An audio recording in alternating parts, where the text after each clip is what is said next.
आम्ही हॉल्ट घेतलाय. चला आपण जाऊ. गरमागरम थांब गरमागरम खाली.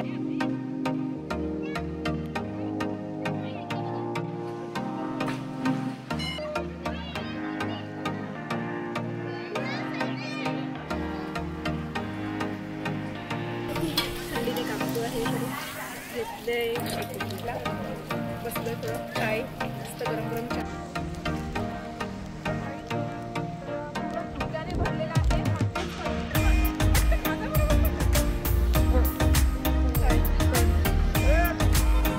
इकडून आता आम्ही निघालो आहे हिरण्यकेशी मंदिर आणि कावळेसाद बघण्यासाठी. तर आंबोलीचा जो मुख्य धबधबा आहे ना त्याच्या पुढे 3 किलोमीटर अंतर गेलं की तिथे एक मस्त छोटासा रस्ता लागतो. तिथून आतमध्ये गेलं की हिरण्यकेशी मंदिर आहे. हे रस्ते एकदम खूपच रिस्की आहेत, खूप वेडीवाकडं वळणं आहेत आणि समोरून गाड्याही दिसत नाही आहेत. आणि तुम्ही गेलात तर गाड्या खूप हळू चालवा आणि बघून चालवा. तर हा सनसेट पॉईंट आहे असं मला वाटतं आहे, कारण मला पण एवढं काय माहिती नाही, पण हा सनसेट पॉईंटच आहे. आणि पावसालाही भरपूर सुरुवात झालेली आहे. तुम्ही बघू शकताय पुढे गाड्या पण येतात आहेत, ते दिसत नाही आहे. एवढा धुकं पडलेला आहे आणि तितका पाऊसही आहे इकडे.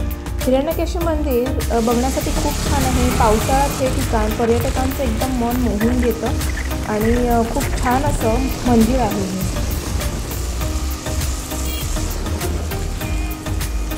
तर हे लोक पण खूपच पावसाची मजा घेत आहेत. आणि ना थंडी लागली.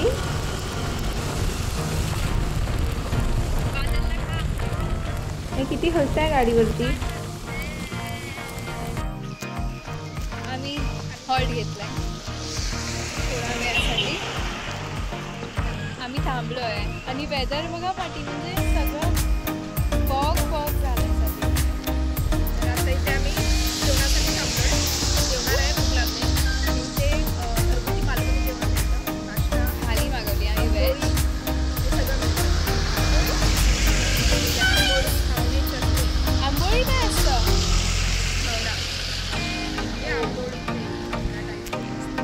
आणि पाणी रोड दिसतच नाही बघा. दिसतोय त्याच्यामध्ये लागते. तर आता जेवून घेऊया, गरमागरम जेवण घेऊया आणि पुढच्या प्रवासाला स्टार्ट. चला ते बघा इथे काहीच नाही दिसत आहे पाठी. किती मस्त वाटतंय. चला आपण जाऊया जेवण. इकडे गरमागरम जेवण आलेलं आहे आणि ह्या थंडीमध्ये गरमागरम जेवणाची मजाच काय वेगळी आहे. गरमागरम थाली आलेली आहे. वेज थाली मागवली आहे. सोलकढी पण आहे त्याच्यामध्ये. उसळ आहे, डाळ आहे, चपाती आणि भाजी. गरम गरम जेवण घ्या.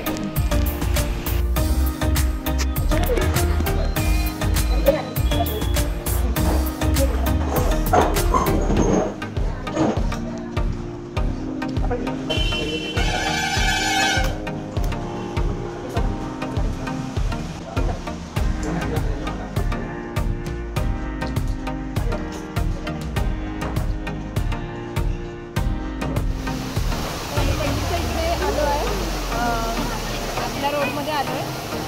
सिटी बाहेर पार्क केले कारण रस्ते पण खूप खराब होते आणि हा आतमध्ये रोड आहे तिथे आहे. बाकी लोक फक्त एन्जॉय करतात पाण्यामध्ये. तर आम्ही तिथे चालत नाही आता कारण आम्ही भरपूर वेळ झाला पाण्यामध्ये आहोत. त्यामुळे पहिला स्टार्टिंगच्या धबधब्यापासून आम्ही तिथपर्यंत पाण्यामध्ये आहोत. तर थोडंसं थंडी पण लागते आहे आणि पाऊस पण आहे. तर त्याच्यामुळे जास्त थंडी लागते. तर आपण पहिलं मंदिर वगैरे जाऊया, हिरण्यकेशी मंदिर. चला मंदिरमध्ये आम्ही पोहोचलो आहे. चप्पल बाहेर काढायची. इकडे बोर्ड दिला आहे आणि त्या बोर्डवरती नियम दिलेले आहेत. तर ते नियम सर्वांनी पाळावे अशी त्याच्यावरती विनंती केलेली आहे आणि ती सर्वांनी पाळावी.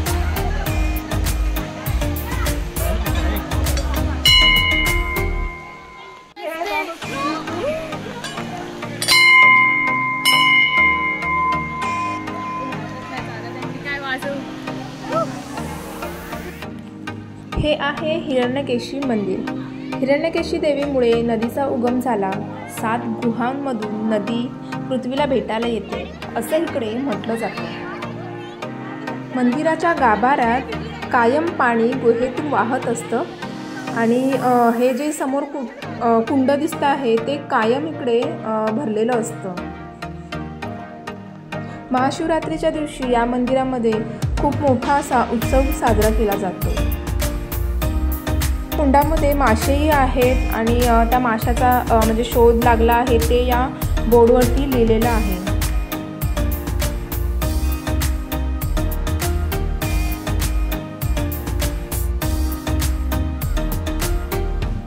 मंदिर समोरून बंद होतं म्हणून मी साईडने व्हिडिओ काढला, कारण तुम्ही बघू शकता पाणी गुहेतून वाहतंय खाली. आणि मंदिरात समोर महादेवाची पिंडी आहे, गणेश मूर्ती आहे आणि हिरण्यकेशी देवीची मूर्ती आहे. हिरण्यकेशी देवीची मूर्ती आहे ती पार्वती मातेचं रूप आहे असं ओळखलं जातं.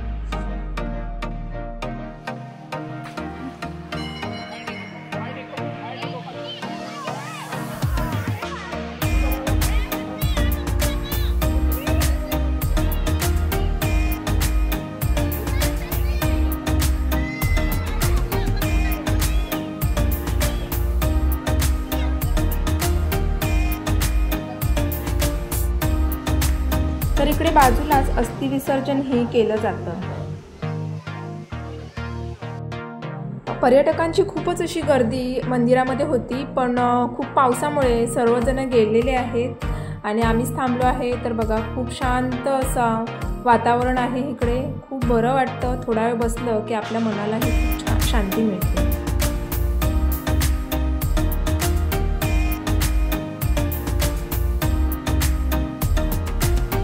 आम्ही निघालो आहे. हिरण्यकेशी मंदिरच्या आतमध्ये येण्याचा रस्ता खूपच खराब आहे, कारण पूर्ण रस्ते आहेत ना म्हणजे डांबर टाकलेला आहे पण ते पूर्ण खड्डे झालेले आहेत आणि पावसामुळे तर अजून खड्डे झालेले आहेत. त्याच्यामुळे सावकाश गाडी चालवा, खूप खड्डे आहेत. तर इकडून आम्ही कावळेसादला निघणार आहे.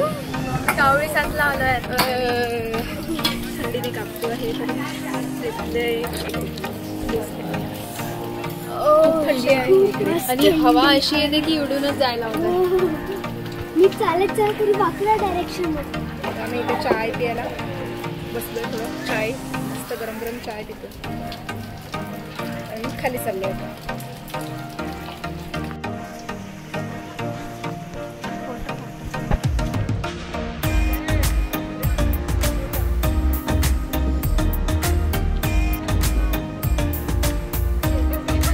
हा आहे कावळेसाद पॉईंट. तर इकडे खूप धुकं असतं आणि खाली उंच अशी दरी आहे. तर कधीतरी क्लायमेट क्लिअर होतं, तर आता क्लायमेट क्लिअर झालेलं आहे. आणि बघा किती धुकं आहे, समोरची माणसंही दिसत नाही आहे.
तर इकडून आपण परत सावंतवाडीला जाणार आहोत आणि हा व्हिडिओ आपण इथेच संपूया. भेटूया लवकरच नवीन एका व्हिडिओमध्ये. आतासाठी बाय.